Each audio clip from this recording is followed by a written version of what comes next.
के एक इस्लामी गांव की है जहां पर सच्चाई, दयानतदारी और इस्लाम के असूलों के मुताबिक ज़िंदगी बसर करना सबसे बड़ी दौलत समझी जाती थी। इस गांव में बहुत से ताजर थे, लेकिन इनमें सबसे ज़्यादा इज्जत अब्दुल करीम को दी जाती थी। ये कोई अमीर आदमी नहीं था, लेकिन इसकी ईमानदारी और दयानतदारी पूरे इलाके में मशहूर थी। ये बाज़ार में कपड़ों का कारोबार करता था और हमेशा नाप तोल में इंसाफ करता। ये किसी को धोखा नहीं देता था, कपड़ों की कीमत कम रखता, लेकिन जो भी कपड़े बेचता वो खालिस और अच्छे होते। अगर कोई बंदा गलती से ज़्यादा पैसे दे देता, उसे वापस कर देता। अगर किसी के पास पूरे पैसे ना होते तो वो उधार दे देता, मगर किसी को तंग ना करता। इसकी दुकान में हमेशा बरकत रहती। लोग कहते थे कि इसके रिज़्क में अल्लाह की ख़ास रहमत है, क्यों ना कि ये हमेशा ईमानदारी से काम लेता है। अब्दुल करीम की ज़िंदगी बहुत ज़्यादा सादा थी, वरना तुम कीमती कपड़े पहनता और ना ही किसी अयाश घर में रहता। इसके चेहरे पर हमेशा एक नूरानी चमक होती, जैसे कोई सुकून और इत्मीनान की दौलत इसके पास हो, जो आम लोगों को नसीब नहीं होती। एक दिन अब्दुल करीम बाज़ार में खड़ा था कि एक बूढ़ा फ़कीर इसके पास आया। देखने में ये एक आम फ़कीर नज़र आता था, लेकिन इसकी आंखों में एक अजीब सी रोशनी थी, जैसे ये कोई आम इंसान ना हो। फ़कीर ने अब्दुल करीम से कहा, ऐ अब्दुल करीम, तुम्हारी सच्चाई और दयानतदारी की आजमाइश का वक़्त करीब है। अगर तुमने सब्र किया और हक़ पर कायम रहे तो तुम्हें वो दौलत मिलेगी जो सिर्फ़ अल्लाह के ख़ास बंदों को मिलती है। लेकिन याद रखो, ये दौलत तुम्हें सिर्फ़ आज़माने के लिए दी जाएगी। अगर तुमने उसे गलत इस्तेमाल किया तो तुम सब लोगों को ये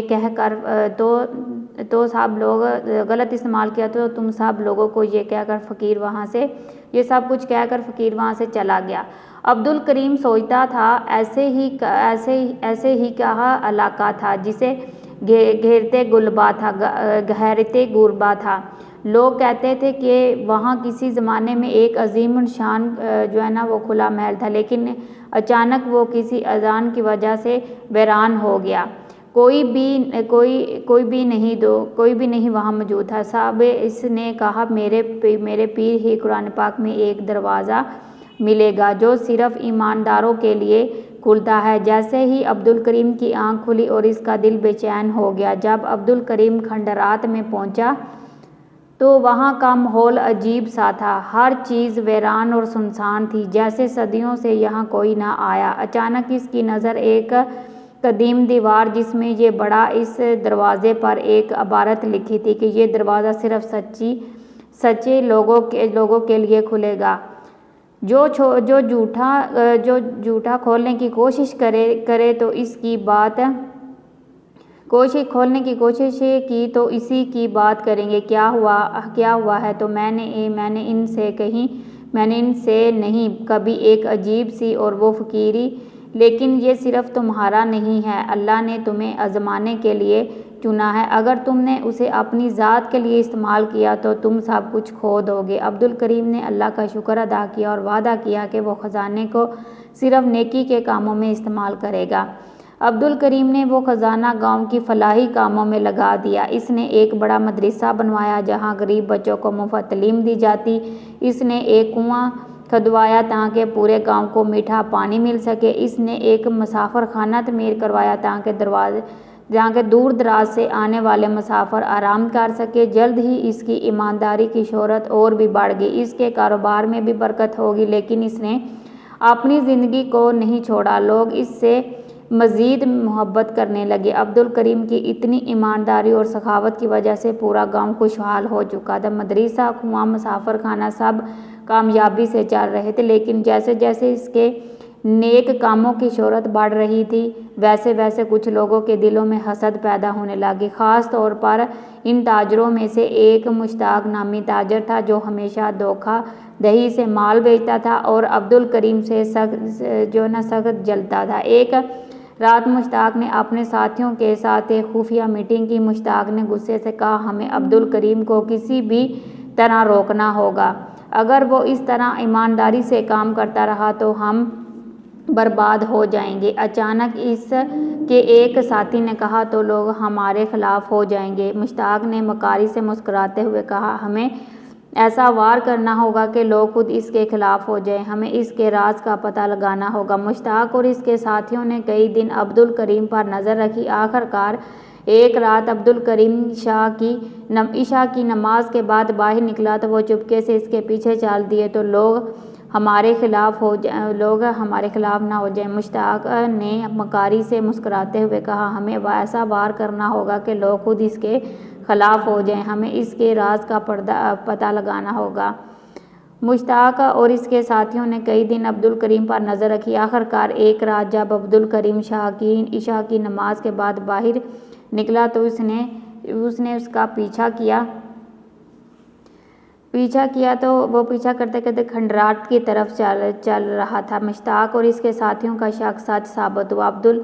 अब्दुल करीम खंडरात में जाकर वही खुफिया दरवाज़ा खोला और अंदर चला गया। ये देखकर मुश्ताक के चेहरे पर शैतानी मुस्कुराहट आ गई। तो ये है इसकी कामयाबी का राज, वो खजाना चुरा कर अमीर बना है। जैसे ही अब्दुल करीम बाहर निकला, मुश्ताक और इसके साथी चुप कर वापस गांव आ गए।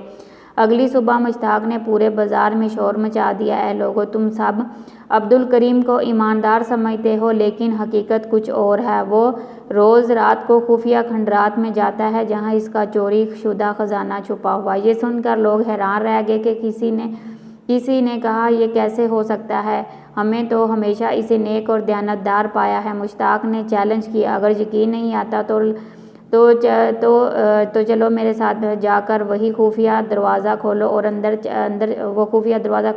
चला गया। ये देखकर मुश्ताक के चेहरे पर शैतानी मुस्कुराहट आ गई। तो ये है इसकी कामयाबी का राज, खजाना छुपाकर अमीर बना बैठा है। तो ये सारी मामलात देखने के बाद इसने सारी हकीकत बाद में पता चला कि हकीकत कुछ और थी। वो रोज़ रात को खुफिया खंडरात में जाता है। तो इस तरह सब लोगों को इसने शोर मचा के जो है ना खजाने के बारे में बता दिया। एक रोज़ गरज सुनाई दी और ज़मीन वो ज़ोरदार खड़खड़ाहट सुनाई दी। जब खंडरात में सब लोगों को इकट्ठा करके पहुंचा तो वहां पर पहुंचते ही वो मुश्ताक के पीछे उस दरवाजे तक गया। एक जो है ना वो ज़ोर से खड़खड़ाहट सुनाई दी और ज़मीन हिलने लगी। एक सूरत तदहीर झटके से दरवाज़ा खुद ब खुद खुल गया। वहीं बेशुमार सोना, हीरे और जवाहरात चमक रहे थे। लोगों के मुंह हैरत से खुले रह गए। मुश्ताक ज़ोर से चिल्लाया, देखा, ये सब कुछ चोरी का खजाना है। लेकिन इस लम्हे एक रोशनी फैली और फिर वही बूढ़ा फ़कीर नमूदार हुआ जिसने पहले बार अब्दुल करीम को आजमाइश के बारे में बताया था। इसके चेहरे पर शदीद जलाल था। ए गुस्ताख, तुमने अब्दुल करीम पर झूठा इल्ज़ाम लगाया है। ये खजाना अल्लाह की आजमाइश थी। अब्दुल करीम ने हमेशा उसे नेकी में खर्च किया, लेकिन तुम्हारा दिल धोखे और लालच से भरा है। जो शख्स नाहक का किसी जुल्म पर इल्ज़ाम लगाता है वही सबसे बड़ा मुजरम होता है। तभी ज़मीन एक बार फिर हिलने लगी और अचानक मुश्ताक और इसके साथी तेज़दार गिर गए। लोग सीखने लगे, लेकिन अब्दुल करीम पर रोशनी की एक चादर तान गई और वो महफूज रहा। जब आंखें खुली तो मुश्ताक और इसके साथी बेहोश हो चुके थे और खजाने वाला दरवाज़ा हमेशा के लिए बंद हो चुका था। अगले दिन जब मुश्ताक होश में आया तो वो कांप रहा था और वो दुकान के लोगों के सामने रोने लगा। मैंने झूठ बोला है, मैंने हसद किया। अब्दुल करीम वाकई ईमानदार है। गांव के लोग हैरान थे, लेकिन अब्दुल करीम ने मुश्ताक को माफ़ कर दिया। इंसान गलती कर सकता है, मगर असल कामयाबी तो ये है कि मुश्ताक में भी अपनी गलती का कुफारा अदा करने का फ़ैसला किया और इसने अपना धोखा नहीं वाला कारोबार छोड़ दिया और अब्दुल करीम के साथ मिलकर नेकी के कामों में शामिल होगा। ये वाकई बुरे गांव में नस्लों तक याद रखा गया। अब्दुल करीम की ईमानदारी और अल्लाह पर भरोसे में इसे एक हकीकी कामयाबी दी। सच्चाई की हमेशा जीत होती है और जो लोग नेक नीति से काम करते हैं, अल्लाह इन्हें आजमाइशों के बाद बेहतरीन इनाम देता है। ये कहानी हमें सबक सिखाती है कि नेकी हकीकी दौलत सिर्फ सोना चांदी नहीं बल्कि ईमान, दयानतदारी और अच्छा इखलाक है। दोस्तों, उम्मीद है कि आपने इस कहानी से बहुत कुछ सीखा होगा। अगर आप मज़ीद ऐसी कहानियाँ सुनना चाहते हैं तो हमारे चैनल को सब्सक्राइब करें, वीडियो को लाइक करें और चैनल को भी ज़रूर जो है ना सब्सक्राइब करके बेल आइकन ऑन करें ताकि इस तरह की वीडियो के लेटेस्ट नोटिफिकेशन आपको टाइम टू टाइम मिलते रहें। तो आप रखिए अपना बहुत सारा ख्याल। अल्लाह आपका हामी और नासर। ओके जी, अल्लाह हाफिज़। मिलते हैं नेक्स्ट वीडियो में।